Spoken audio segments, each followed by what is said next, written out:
Welcome to Ken's Korner Podcast, Season 3. Get ready for expert analysis and rising wrestling stars. Now here we go with your host, Ken Judge. Hi everyone, I am back and I'm here today with my wrestling content. I know it's been a little while, but I got a special one for you today. This is Massive Damage, co-founder of Munster Pro Wrestling. Sean, we're going to just take you back to the beginning of your career and why you became a wrestler. What was the beginning and how did it start for you? Yeah, sure thing.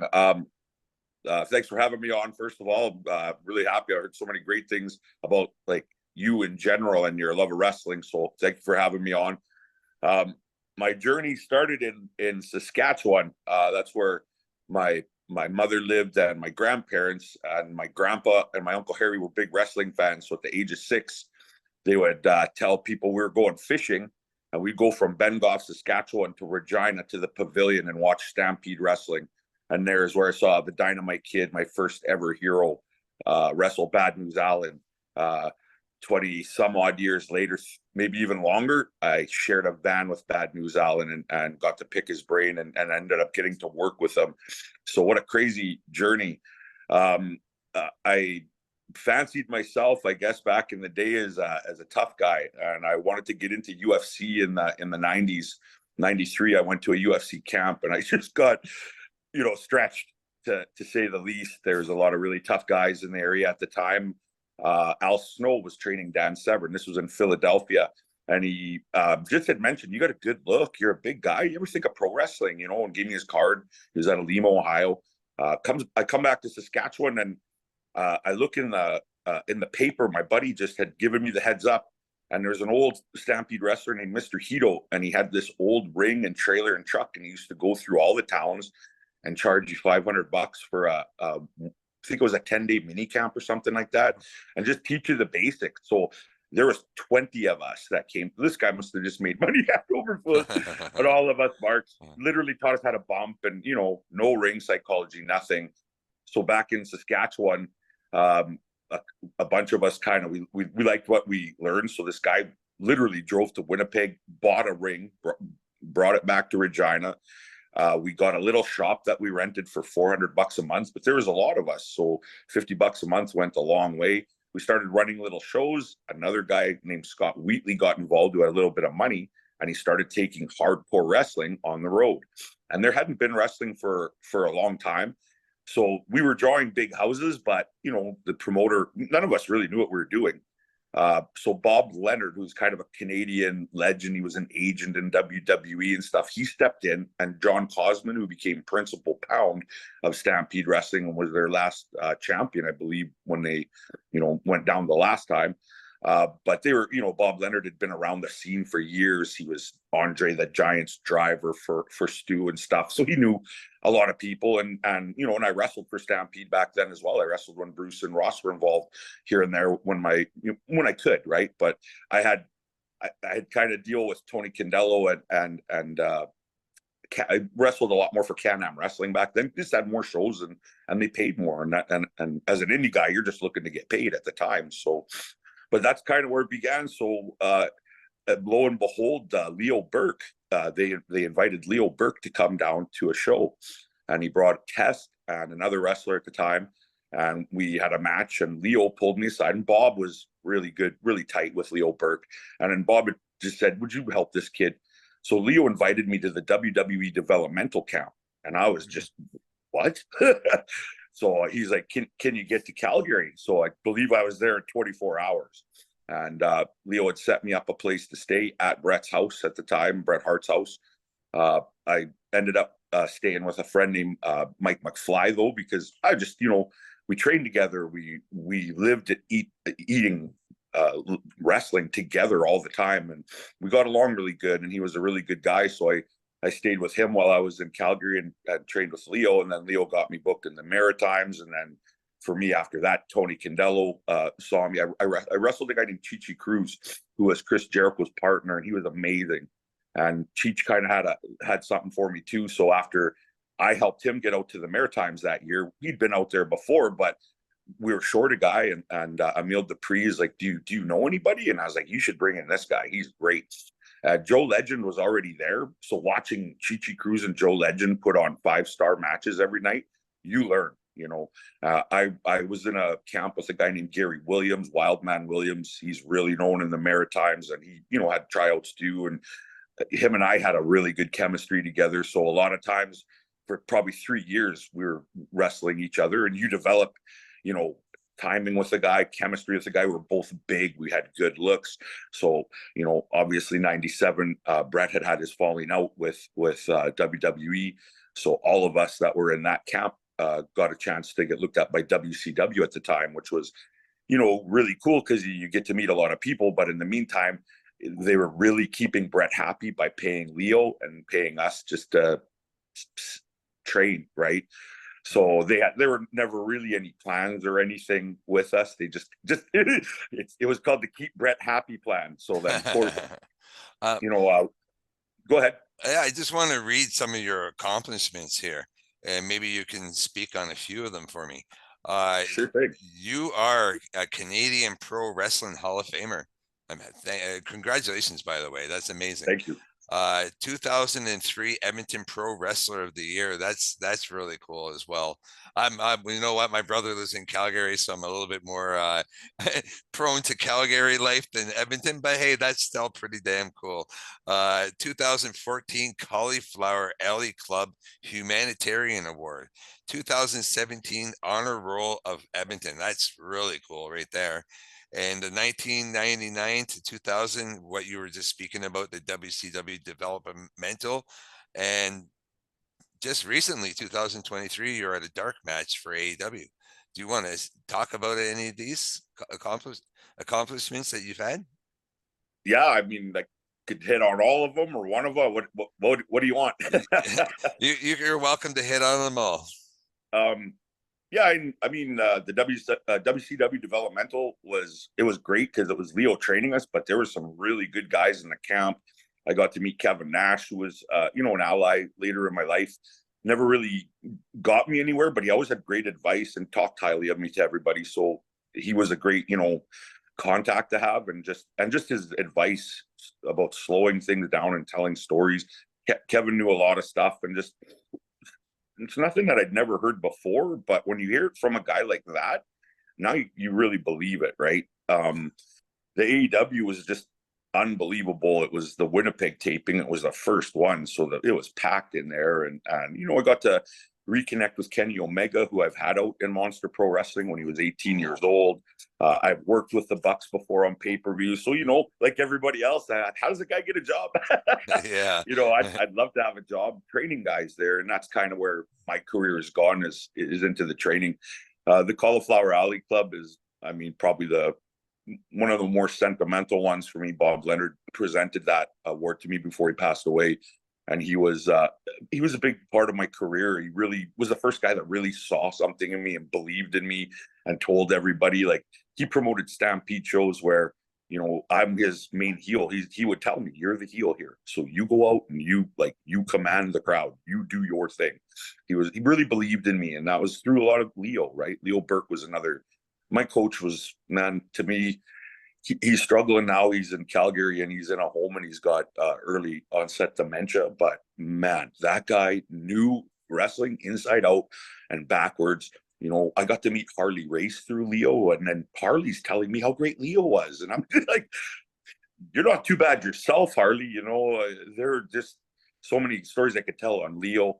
The Hall of Fame thing was just kind of crazy. I stole Lance Storm's thunder. They came to do an article on him for Slam because it was one of his last shows in the Indies, and it was for Tony Condello. And we had a crazy hardcore match that night, me and Eddie Watts, who was just another hardworking, amazing guy. And I went through two tables stacked on each other on the outside of the ring. And the guy from Slam just came up and he's like, "Why haven't I heard of you? Like, that was crazy. I love that." And Don Callis was booking for Tony back then. So his eyes were open to me too. So the Canadian ECW shots were, something that he helped me with. And, I just got blessed. I got to be around guys that knew what they were doing and that were really good and passionate about it. And guys like Eddie Watts, you never could have a bad match with him because he went out and worked his freaking ass off. And if you didn't, you're in trouble. You're going to get beat up and stretched. So you had to keep up. You had to keep up to those guys. Chichi Cruz, I laugh. Chichi taught me the biggest lesson. For like 5 or 10 matches, he would just chop the shit out of me. And I didn't get it. I didn't get it till I chopped him back. Then I noticed the chops stopped coming, and I'm like, I see how this business works a little bit. You know, even my best friends would rib me a little bit, but at the same time, those are lessons that, you know, got to be learned in this business. Leo taught me a couple tough ones too. Like if Leo was mad at you, or if you didn't get it, or he needed to get something through your head, it got there. But if you had to put it through there, it got there. Yeah, your career, I just want to let everyone know, Massive Damage, what he's speaking of is a 30-year professional career. Now, 30 years experience, you must have a lot that you can train, let your guys that you do train know about wrestling. Like, you must know the insides and out. Can you talk about any of the people that you're presently training? Man, I've got such a crew right now. I've always kind of been a team guy. Like you can't, you know, you need a lot of people to succeed in wrestling. You need to bring people out, and you got to figure out how to bring those fans out. So you need a diverse show. You need diverse characters. You need baby faces that are compelling and that the fans really want to get behind. You need heels that the fans hate, that they want to see lose. So I really can't. I could speak on my whole crew. I could give you, you know, I think you might have had Sage Morin, the matriarch. Right. I think, you had her on. Yes, she's amazing. Beautiful and her story. Her story just by itself, you know. But there's a girl that she's not athletic. She came into it, you know, knowing how to roll around and fight, but like when it comes to footwork and, you know, the science and the psychology, it takes a lot of work, and she's not what I would call a natural, but what she is a hard worker. So she showed up and showed up and showed up and showed up and showed up. And there were some hard lessons along the way for her too. There were times where I just pulled her out of the ring and said, I'm not putting you in the show because this isn't working, and we've got to fix this. And instead of quitting, which a lot of people would do in that situation, she worked harder. Yeah. So now she's in a position where anywhere she goes, her presence commands this crazy. Like, is she not in Jacques? I don't mean to cut you off, but is she not in Jacques Rougeau's Wrestling Academy 2024? She is, and you know how hard that is to get invited to. That's amazing. Like, that's so hard to get invited to. Like her Levi Knight, who she dates, has been on ROH and stuff and didn't get invited to this camp. You know, you got to know somebody too. Jacques, you know, is going to bring people in. I don't want to say it's a political thing, but Jacques trying to get some heat out of this too. You know, he's doing something where there's prizes and stuff, so people got to come watch, and they've got to help promote it. And Sage is probably one of the best at the online promoting thing. I have another guy named Wrath who's got 14 years in the business, and he's a former sergeant in the Canadian Armed Forces, and he's tough as nails. 300 pounds. He's a monster. So not even, I guess it was about 3 months ago, we did a huge stunt where he put me through a table that was on fire that just brought the house down, and things like that. You only do that with guys that you trust with your life, because that's dangerous. There's so many things can go wrong. It's a stunt, you know. Now, the organization that you're speaking about, I want to introduce as Edmonton Pro Wrestling, which you are a founding member of this production. Can you take us back to who your partners were and how this became? Yeah, I sure can. I was on tour in 2001. Obviously, my flight home was supposed to be the 13th of September, which didn't happen because there were about 40 planes lined up in the Halifax parking lot. So it was a journey just to get home. But I was living in Saskatoon kind of at the time, and I burnt it out. We were doing something called Pro Outlaw Wrestling there, but it was just small. It was a lot of work. The security job I had there, I'd had enough of, and I just wrestled for 5 months and blew off the place I was staying at, the job that I had. My 1 month tour turned into 5 months. It turned into April to September. So I had some cash, and I had a car. So I just grabbed all my crap from Saskatoon, and I moved to Edmonton. I approached a local promoter here, and he just wasn't interested in working with me and stuff. And I just, I knew some people. I knew some people that knew Mr. Chris Benoit. I bought a ring off of him, a 20-foot ring, and opened up my own school here because I was wrestling a lot in the Maritimes, Tony Condello, Can-Ams. There was a lot of work back then. So the problem is, and I find this with everybody, if you got a couple of weeks off, you will get rusty. So my first match or two back, you're blowing up. I'm just not as crisp and as smooth. And when you're trying to get signed, you don't want that. Everything has to be, you've got to be on your game all the time. So I opened up a training facility, and lo and behold, there had been nothing in Edmonton of the sort. We got this Shaw Cable ad, and I got crazy response.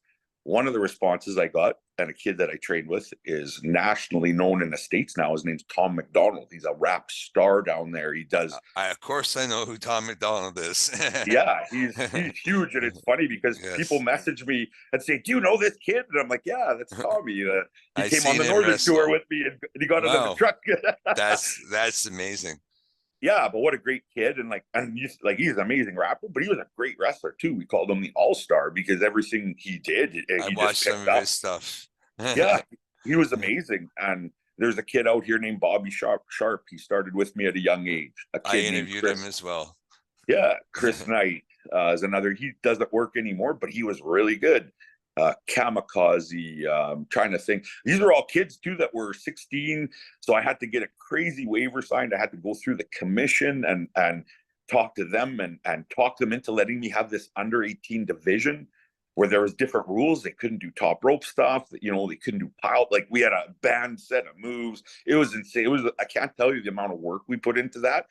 But these kids, got to start wrestling at 14 and 16. Brady Roberts, who's got his own promotion. I think it's New Wrestling in BC, and he did some acting, So there's a kid that wrestled with us, went by JD Michaels and trained with us, and he went down to the States and had some tryouts and stuff. He was a little bit out there, though. He thought he was the next coming of Shawn Michaels, and I guess he cornered him or something at a show, and he got banned from shows because kind of his ideas were out there. But I mean, wrestling is out there, so, and you got to get noticed somehow. So I don't know if cornering Shawn Michaels in a hotel and pitching him angles is the way to do it, but hey, whatever. That's a story. And who knows how true all that is? This isn't stuff I heard, but all of a sudden he dropped off the face of the earth. So, and he was I think he was married to April Hunter too. So never hurts to get a U.S. status right there. You can live in the States and work on any shows and just show up, right? Yeah. Actually, my next question for you is about any upcoming shows that you might have that are in the works. Yeah, there's tons coming up for me personally. I got this coming weekend, I guess it's Monday. So on the 15th, I'm taking my first trip to Inuvik, and there's a guy on the Death Tour documentary who's featured on it, and that was the Eskimofo. He runs a promotion up there, so he's starting to really expand, and I think that the documentaries really help. So we got a flight all booked up, so I'm heading up there Thursday, and we're gonna probably watch an Oiler game together and do a seminar. Friday, I'm gonna talk to the school, because that's another thing I do. I have a program called Fight for Life, where we go to schools and talk to kids and communities and just anybody who really wants to, hear about life and just try to leave a positive message on life as well, and just let everybody know that life's hard for everybody. Everybody kind of struggles, so you really got to hang in there and find the stuff you love and hang on to it, right? And our message is that we've already fought for our lives, so today we came to fight for yours, and that's the theme. Trying to give back. We do children hospital visits, which are pretty tough because those kids are in a tough place. So I'm an advocate of the children for sure. The kids love our shows, and as a good guy, it's funny. They surround you. As a bad guy, they throw stuff at you. So that's 100% true. I love that, though. It's you're doing your job if they don't like you. But so, and then the weekend Monday after that, the 17th, we head out to Manitoba, and I believe we've got 10 shows for TCW. Tony Condello's wrestling. That's what he's doing now, and he's doing more and more because this documentary helped him out. Then our show, we wrestle till the 27th. We come home on the 28th. Then we have a show here on the 29th in Edmonton, and that's our monthly show. and it's at Abbotsfield Rec Center here this time, just because our hall has a 7-week theatrical production. So we always kind of work with them, and when they get an opportunity to make a whole bunch of money, we help them out. And the theatrical production actually bought a bunch of tickets, and they're coming to our shows. So it's kind of funny. We have a great community and a great team. Like I said, my trainees, they all sell tickets and show up and work with our new guys and stuff. So we've developed that over 20 some years here. So pretty proud of my guys. That's amazing. Amazing stories. And you're so right. My youngest son, he lives with me. And at first he was like, wrestling, I don't know about this. Now he goes to every event that I go to, and he knows the dates and he knows when we're going. So I have a lot of fun with my son at the wrestling events, as like my father did before me. Right. So and that's what I've seen too. Like, we get a lot of fathers and sons and moms and daughters, and it's just wrestling's for everybody. We got lady wrestlers, so that you got a lady wrestler, you're going to get some ladies, and it's fun to watch these little girls come up and tell the matriarch that they want to be like her one day, because it just means so much to her, because that's what she's really in.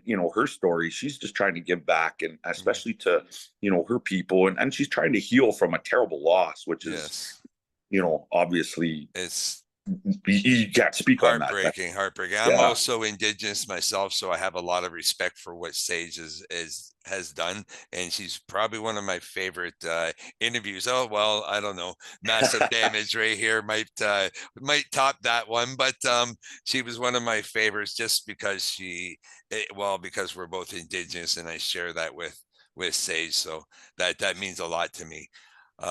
She's real. She's real. That's the thing. That's the best word I can think for her. Is she still the champion? Oh yeah, she's champion here, Can-Am, and TCW. I worked for Tony Condello for 26 years, and she won a belt before I did. I just love to tell that story. Yeah, go figure that one out, right? It's the wrestling business. I knew the day I saw her.